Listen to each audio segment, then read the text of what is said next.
Se renegoció la deuda, se ahorraron millones de dólares. Pagábamos el 70% de deuda y el 30% lo que alcanzaba para la salud y para la educación. Ahora es lo contrario. No nos morimos, no se acabó el mundo, no explotó la economía, todas las amenazas que siempre ha habido de que si no estamos con... Sea populista o no, estamos percibiendo, es tangible los resultados. Hubo educación, colegios, escuelas. Sepan ustedes, compañeros presidentes, que si yo quiero reformar la educación, y cualquier reforma a la educación en este país empieza por pagarle más decentemente a los maestros, estoy rompiendo la ley. Si quiero dar medicina gratuita, estoy rompiendo la ley. El único gasto que no está limitado en este país es el servicio de la deuda externa. Eso también es corrupción. El pago de la deuda por encima de cualquier otra cosa. ¿Constitucionalmente? Sí. Tengo entendido que aquí en Ecuador usted se encontró con algo parecido, que también cuando llegó lo prioritario era pagar la deuda. Y usted dijo en su discurso de investidura en el año 2007 que eso era corrupción. Pero por supuesto, pues, ¿cuál es el fin último de la política, de la Constitución? El bienestar, el buen vivir de la gente, no la rentabilidad del capital financiero. Y nos han hecho creer que eso es técnica, que eso es seriedad. Aquí nos decían lo mismo, ¿no? Era terrible, falta de seriedad si declaramos moratoria a la deuda. Pero no era terrible que la gente no tenga escuelas, que nuestras familias no tengan hospitales, que nuestros pueblos no tengan caminos. Eso no era terrible. Terrible era dejar pagar deuda. Eso no es técnica, eso no es economía, eso no es nada. Eso es simple politiquería, ideología disfrazada de ciencia para que todo esté en función del capital y particularmente el capital financiero. Y más que recetas, mi querido Jordi y queridos compañeros españoles, hay principios. Y el principio fundamental es quién manda en una sociedad. Si el capital o los seres humanos. Con nuestra llegada al gobierno, ya aquí no mandaban los bancos, ya no mandaba el Fondo Monetario, ya no mandaban los acreedores, ya no mandaba el capital financiero, mandaba el pueblo ecuatoriano. Por eso dijimos, no pagamos esta deuda legítima y la recomparamos a valor de mercado. Creo que usted cuando llegó también se puso muy duro con las grandes compañías petrolíferas que operaban en Ecuador. Pero si saqueaban al país. Saqueaban. No había quien defendiera al país, todo estaba conectado.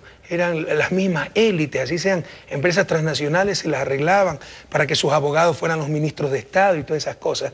Entonces, por ejemplo, se calculaba que de cada 100 barriles solo nos quedaban 20 para el país, el dueño del recurso.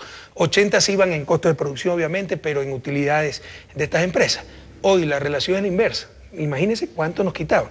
Ahora 80 barriles de cada 100 quedan para el dueño del recurso, que es el pueblo ecuatoriano. O sea, pusieron ustedes las normas para esas Renegociamos empresas. los contratos petroleros, nos demoramos 3 años. Se nos fueron 4 empresas, nos pusieron juicio internacional. Decayó grandemente la producción privada, pero no nos vencieron hasta que logramos renegociar esos contratos. Y eso, más aún con la subida de precios, le dio miles de millones de dólares al país. Creo que actualmente los que más compran deuda ecuatoriana han sido los chinos, el gobierno chino. Sí tenemos bonos, pero China sobre todo nos financia directamente proyectos de desarrollo. Nos presta China, nos presta Rusia, nos presta Brasil, etc. Los países en desarrollo. ¿Pero China no les pone condiciones? No, pues sería inaceptable. Nosotros no vamos a aceptar a nadie que nos ponga condiciones para nuestra política económica. ¿Qué es lo que le sobra a China? Financiamiento. ¿Qué es lo que le sobra al Ecuador? Petróleo. ¿Qué es lo que falta a China? Petróleo. ¿Qué es lo que nos falta a nosotros? Financiamiento. Era juntar el hambre con la necesidad. Entonces elegimos, por ejemplo, mecanismos como denos financiamiento y tenemos contratos de crudo a largo plazo y garantiza el suministro de crudo China. Pero es un ganar y ganar. ¿Dónde está el problema? En cualquier caso, cuando usted negocia con el gobierno chino, ¿lo hace de una manera cómoda? ¿Por qué?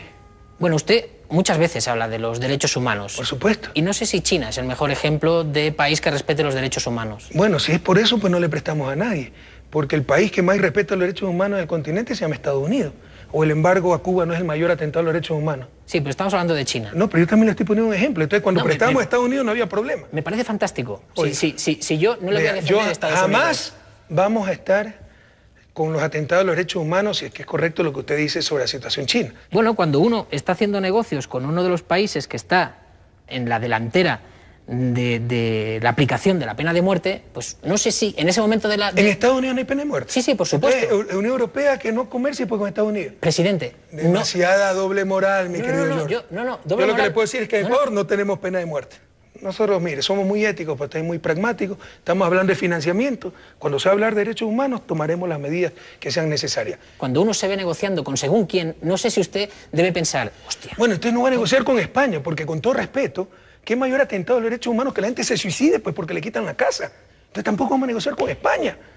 No voy a negociar con Bélgica, que tiene cárceles para inmigrantes, donde meten a los menores de edad, toda la familia.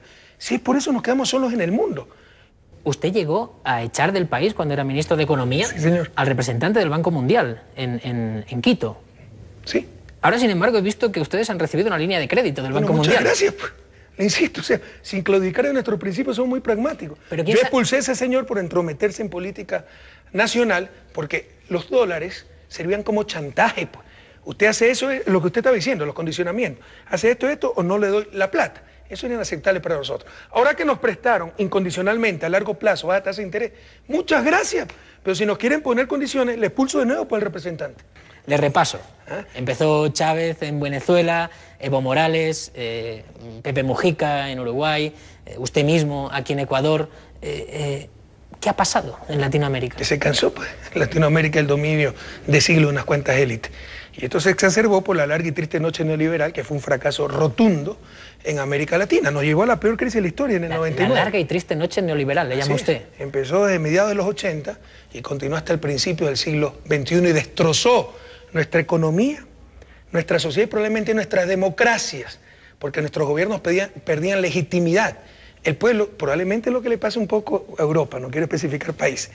Veo que precisamente usted tiene aquí detrás el retrato de uno de esos líderes, Hugo Chávez, que usted sabe que en Europa, cuando alguien dice algo a favor de Hugo Chávez, se le tiran encima.